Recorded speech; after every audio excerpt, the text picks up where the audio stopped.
Жарандык пистолетти кайдан алсак болот, кандай документ керектелинет, кандай учурда колдонулат?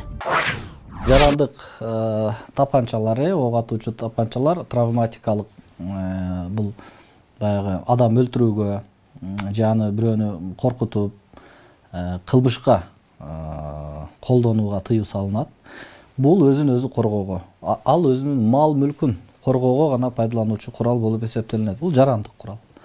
Куралдын түрлөрү болот. Бул ошол кызматтык курал, аскердик курал. Бирок жарандарга ошол өзүн коргоо үчүн, жогоруда айттым, өзүн жана өзүнүн мал мүлкүн коргоо үчүн жарандарга ошол травматикалык тапанча берилет.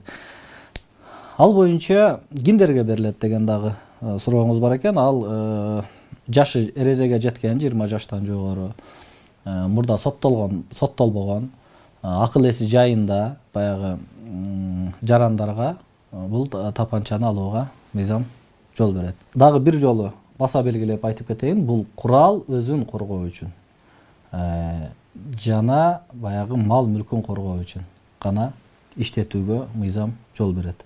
Калган учурларда пайдалансаңыз, анда мыйзам чегинде жоопко тартыласыз.